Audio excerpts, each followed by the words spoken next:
Welcome back to Baked Goods. Today we are making my all-time favorite, #1, ride or die, forever favorite chocolate chip cookies.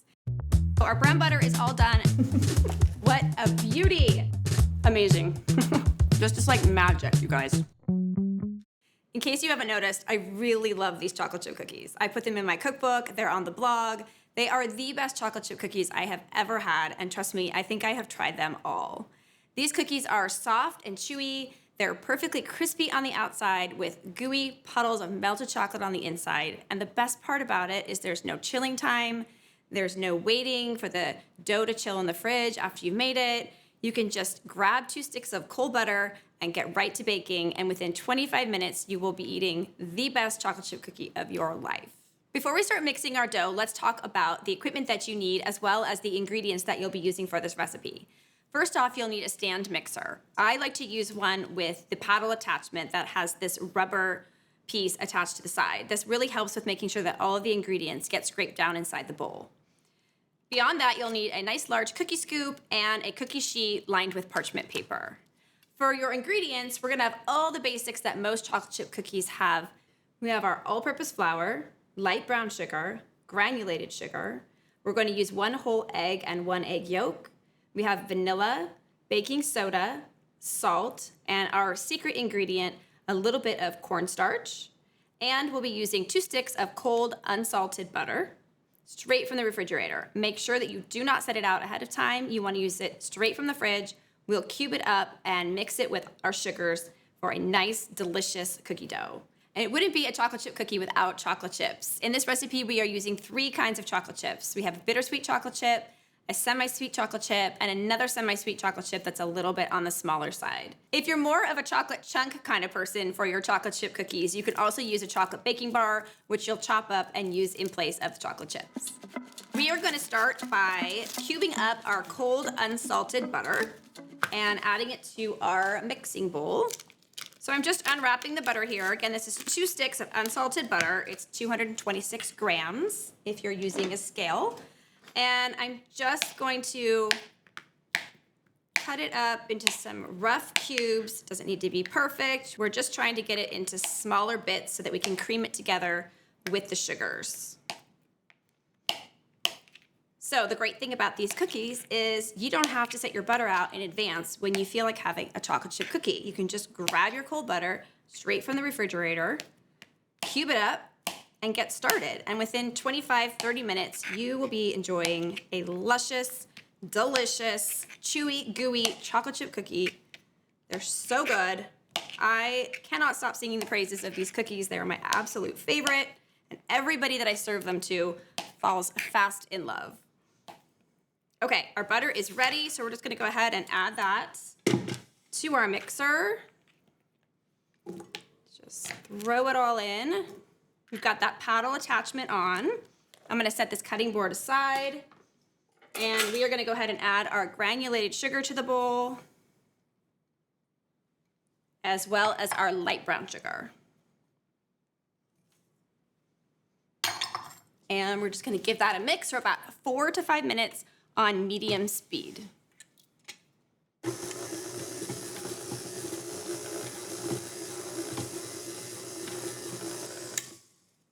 Okay, so this has been mixing for just like a minute. I wanna just show you, because we're using cold butter, you'll notice that the butter is still in chunks. It's like really chunky. It's not really creaming together with the sugar so much yet.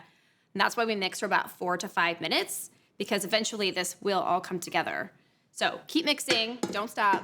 And it's really better to use a stand mixer over a hand mixer, because this is a lot of work if you're using a hand mixer. Okay, go back on. Okay, mixing again. Okay, that looks great. Our butter and sugars have been mixing for about 4.5 minutes now, and all of the butter is incorporated nicely with the sugar. So we're gonna go ahead and add our egg. We're gonna add 1 whole egg, and then we're gonna add 1 egg yolk. So let's pop that first egg in, give it a little mix. And then we're adding 1 extra egg yolk, and that's gonna help give your cookies an extra chew factor that I just love. Okay, that looks great. Now I'm gonna crack this extra egg into a separate bowl to make sure that we don't get any shell or any egg white in there. So just separate out that egg yolk and then toss that right into the bowl. There we go. And give that a mix again.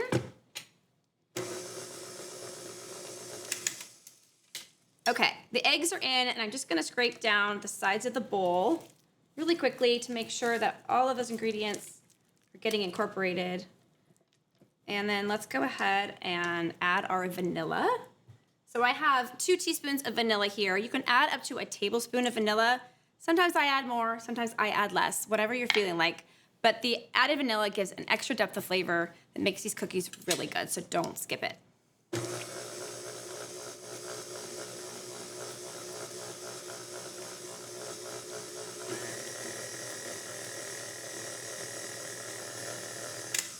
Okay, our eggs and vanilla are all incorporated in the bowl. So now we're gonna move on to our dry ingredients. So here we have 345 grams of all-purpose flour. It's about 2 3/4 cups.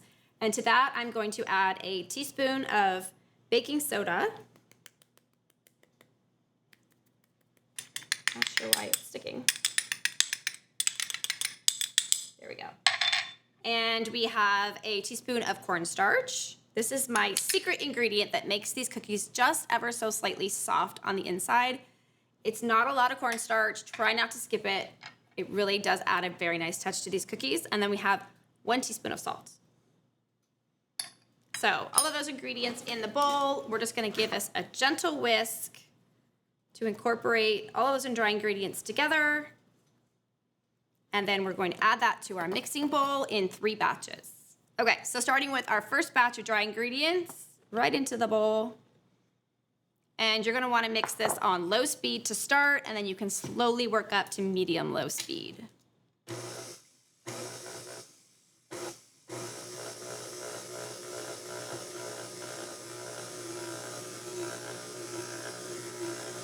Okay, that's great. We're gonna stop right there. You do not wanna mix all of the dry ingredients in at once. So we're gonna add a second batch of dry ingredients in. And the reason that we add our dry ingredients in batches is because if you add all the flour at the same time, you're going to have to overmix the batter to get all of that flour incorporated, and then you risk overactivating those glutens in the flour, and you're gonna get like a tougher, denser, more hockey puck style cookie. And we're going for a really nice, light, chewy, fudgy, gooey cookie. So add your dry ingredients in 3 batches.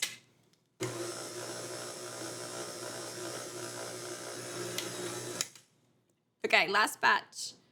Dry ingredients. And give that a final mix.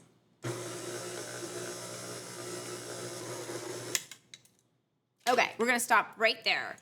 I wanna give you a peek at this dough, just like it is. As you can see, there are just a few streaks of flour still remaining in the bowl. I haven't fully incorporated all of the dry ingredients. And that's because I'm still going to add my chocolate chips. And when I stir all of that together, all that flour will get incorporated in the end. If I mix it too much, it's again gonna lead you to that really kind of hard, more hockey puck style cookie. And we really want these cookies to be nice and light and chewy. So stop when just a few streaks of flour remain. And then we're gonna stir our chocolate chips in by hand. I'm gonna go ahead and grab my magic spatula, and we are going to scrape this dough right off of the paddle attachment. Don't leave any dough behind because it's so good. You're gonna wanna eat it by the spoonful before you even get any of those cookies in the oven. Trust me, it's the best cookie dough ever. We're gonna go ahead and add our chocolate chips. This probably looks like a lot of chocolate chips, and it is a lot of chocolate chips. So I think there's 405 grams of chocolate chips. And again, we've split it between 3 different kinds. So I have a little bit of bittersweet chocolate chips and then 2 different sizes of semi-sweet chocolate chips. And that gives you a lot of variety in terms of taste and also texture in your cookie. I love it so much, so I wouldn't change a thing about this recipe. But again, if you prefer to use chocolate chunks in your cookie, you can chop up a chocolate bar and put that in the dough in place of the chocolate chips. So let's go ahead and add this to our dough.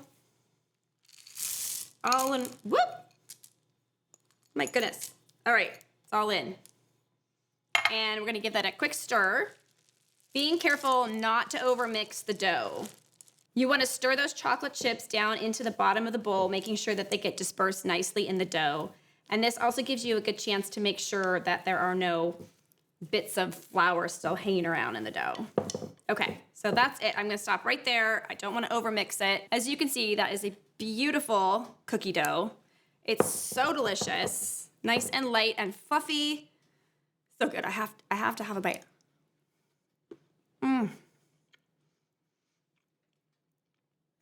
It's just so good. Okay. The dough is so good, but we have to get these cookies into the oven before I eat all of the dough. Our oven is preheated and it's time to scoop our cookies. So we have our cookie dough ready to go. I have a large cookie scoop and a cookie sheet lined with parchment paper. And I also have a handy dandy digital kitchen scale. The reason I use a kitchen scale for scooping cookie dough is because it helps make sure that all of your cookies are exactly the same size before baking. And then when they're in the oven, they'll bake up really evenly and very uniform. Now, this is something that my type A perfectionist self really likes to do, but by no means do you have to weigh your cookie dough. You can just scoop it out as you like and plop it right down onto the cookie sheet. They will be just as delicious, I promise. All right, so let's get started. I'm gonna take a giant scoop of cookie dough. We are gonna make these cookies today about 2.5 ounces each. So I'm just gonna weigh each one. That's a little on the light side, so let's go bigger, because bigger is better, especially when it comes to chocolate chip cookies. So let's weigh this guy. Oh, that's pretty big. That's 2.8. So let's take a little off. And that's 2.6. Good enough. Now, I'm going to take this ball of cookie dough, and I'm going to roll it ever so gently between my hands, and all I'm doing is making it a little smoother on the edges, and I am making it a little taller, so it kind of looks like so. Then I'm gonna take the cookie and I'm gonna split it in half. This is a little trick for bakery style cookies that I really love. And I'm gonna leave those bits just kind of raw and like pointy and jagged and craggly like they are. And I'm gonna prop that right down onto the cookie sheet to bake just like so. Okay, so we're gonna do that again. I'm gonna do it 6 times so we have 6 cookies on our cookie sheet. Try not to overhandle it too much. So there you see I've got my dough ball. It's a little bit taller than when it started. And then I'm just gonna take my fingers and pull it apart in half and plop the bottoms together. So you have this little raw, jagged top piece. Set that right down onto your cookie sheet and leave it just like that. They're like little cookie snowmen. You roll them up nice and tall, and then we're gonna split it right in half, just like so. And put the butts together, the 2 butts of the cookie dough together, and then right to the cookie sheets. Just give them enough of a nudge to make sure they don't topple over. I am going to space the cookies out about 2 inches on the cookie sheet because these cookies will spread a bit in the oven, and you want to make sure that they all have a little room to bake evenly. And if you don't want to go through this whole process of getting messy with your cookie dough, you can just scoop them right onto the cookie sheet. They will still taste delicious. I just really love the texture that you get when you do this added step. Our cookies are ready to go. We're gonna send them off to a 375-degree oven for about 9 to 10 minutes. Okay, our cookies are baked. They were in the oven for about 9 minutes. And as you can see, they are nice and golden brown. They are hot from the oven, so this is the perfect time to give your cookies a little cookie scoop. So we're gonna just take a large cookie cutter and put it around the outside of each cookie and give it a twirl. And what this does is it helps nudge the outsides of the cookie back in towards the center and give you a nice uniform cookie. I mean, really, who does this? Like, I'm really a perfectionist when it comes to my cookies. And in my defense, I take these cookies everywhere with me. I take them to bake sales, to barbecues, to dinner parties, to book club. They go everywhere. And I like them to look really nice and uniform and pretty. So I'm a fan of the cookie scoop, but you can just literally eat the cookies right off the pan and skip the whole cookie scoop altogether. I've transferred the cookies to a wire rack to cool completely. Some people really like a cookie hot from the oven, warm from the cookie sheet. By all means, you do you. I think the cookies are even better when they've had a chance to cool completely. It changes the flavor and texture of the cookie, and they're just so good.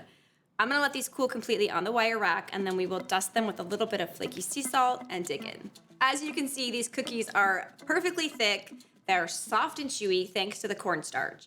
Cornstarch actually helps absorb the moisture in the dough, which prevents the cookies from spreading too much in the oven. So they bake up nice and thick, soft on the inside, chewy on the outside, absolutely perfect.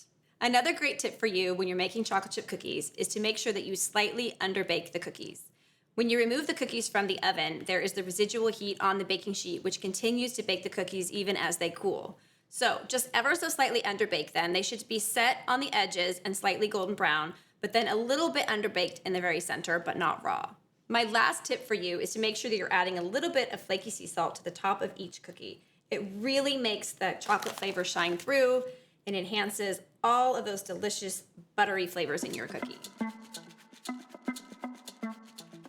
Okay, I've got my milk, I've got my cookies. We're gonna dig in, take a bite.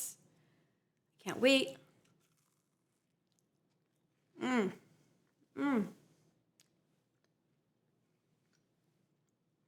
Wow.